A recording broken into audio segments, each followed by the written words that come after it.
Comme beaucoup d'entre vous ici ce soir, j'ai vécu ma jeunesse dans ce que je qualifierais de mode de survie.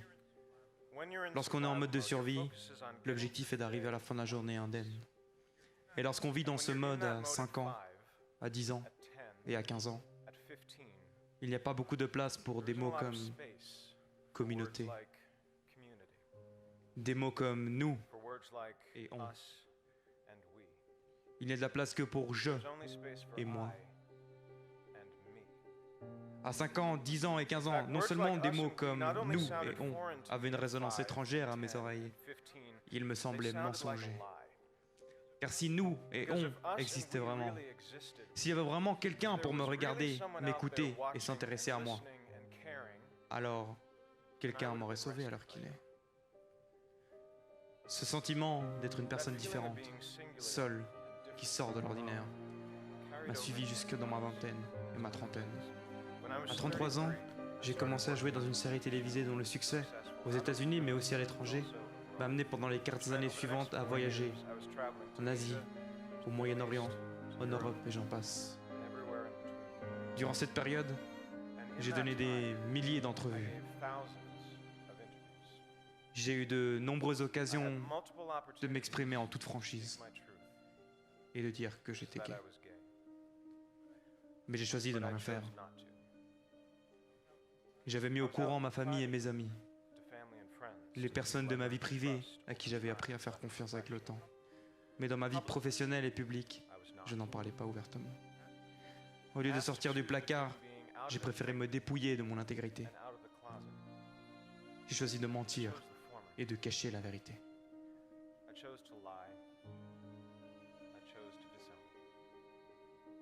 Car à l'idée d'exposer au grand jour mon homosexualité, j'envisageais les répercussions possibles sur moi et ma carrière, pour laquelle j'avais tant travaillé. Et j'étais obnubilé par la peur et la colère. Et aussi une résistance obstinée qui s'était accrue pendant plusieurs années. Parce que j'avais une pensée pour ce jeune quelque part, qui pourrait être inspiré ou touché par une prise de position, ou une divulgation de ma part. Je n'avais qu'une réponse en tête. Non merci.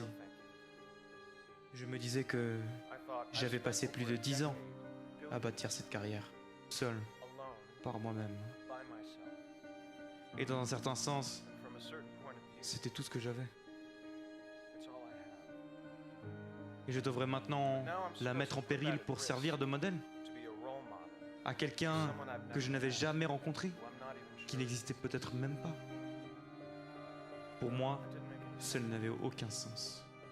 Cela ne me disait rien à ce moment-là. Par ailleurs, comme bon nombre d'entre vous ici, j'étais souvent une cible pendant ma jeunesse. Il fallait s'exprimer de telle façon, se tenir de telle façon, et tenir son poignet de telle façon. Chaque jour était un test, et il y avait 1001 façons de se planter, de se trahir, de ne pas être à la hauteur des attentes des autres à l'égard de ce qui était normal et acceptable.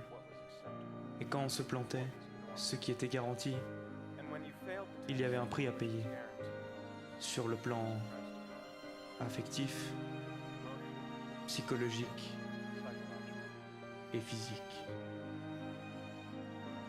Et comme nombre d'entre vous ici, j'ai payé le prix, plus d'une fois, de diverses manières. La première fois que j'ai tenté de m'enlever la vie, j'avais 15 ans. J'avais attendu que ma famille parte pour la fin de la semaine et d'être seul à la maison, avant d'avaler une bouteille de pilule. Je ne me souviens plus de ce qui s'est passé les jours suivants, mais je suis pratiquement certain que le lundi matin, j'étais dans l'autobus qui m'emmenait à l'école, faisant semblant que tout allait bien.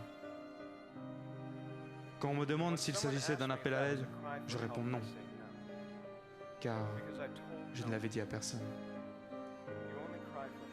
Et je ne le croyais pas. Je voulais partir et en finir.